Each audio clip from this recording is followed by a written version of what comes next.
ನಾವು ಯಾವುದಕ್ಕೂ ಇಂಟರ್ಫಿಯರ್ ಆಗ್ತಾ ಇಲ್ಲ. ನೋಡ್ರಿ, ಫ್ಯಾಮಿಲಿ ಮೆಂಬರು ಯಾರು ಹೋಗಿ ಭೇಟಿ ಮಾಡಿ, ವಿರೋಧ ಯಾರು ಒಬ್ರೋ ಇಬ್ರೋ ಭೇಟಿ ಮಾಡಿದ್ರೆ ಒಳಗಡೆ ಮೀಟಿಂಗ್ ಮಾಡ್ತಾ ಇದ್ದಾರೆ. ನೀವು ಕಣ್ಣಲ್ಲಿ ನೋಡಿಲ್ವಾ ನೀವು? ಮೀಟಿಂಗ್ ಮಾಡ್ತಾ ಇದ್ದಾರೆ. ಏನ್ ಅವ್ರನ್ನ ಬಂಧಿಸ್ತಾ ಇದ್ದಾರೆ, ಏನ್ ಕೊಲೆ ಮಾಡ್ತಾ ಇದ್ದಾರೆ ಅವ್ರನ್ನ. ಸದ್ಯ ಪುಣ್ಯ ಆ ಲಕ್ಷ್ಮೀ ಹೆಬ್ಬಾಳಕರ್ ಕ್ಷೇತ್ರದಲ್ಲಿ ಇರೋದು.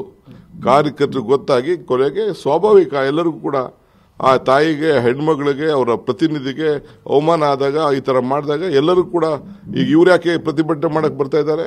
ಬಿಜೆಪಿಯವರೆಲ್ಲ ಅವ್ರ ಲೀಡರ್ಗೆ ಏನೋ ಆಯ್ತು, ಈ ಕೊಳಕ್ ಬಾಯಿಗೆ ಏನೋ ಒಂದು ಆಯ್ತು ಅಂತ ಅವ್ರು ಮಾತಾಡ್ತಾ ಇದ್ದಾರೆ. ಈ ಕೊಳಕ್ ಬಾಯಿ ಹೊಸಲ್ಲ.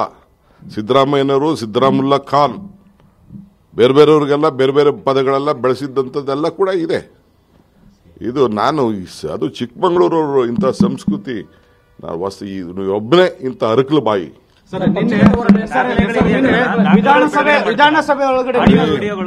ಎಲ್ಲ ನಿಮ್ಮ ಹತ್ರನೇ ಇದೆಯಲ್ರಿ, ನಿಮ್ಮ ಹತ್ರ ನೀವು ಬಿಡುಗಡೆ ನೀವು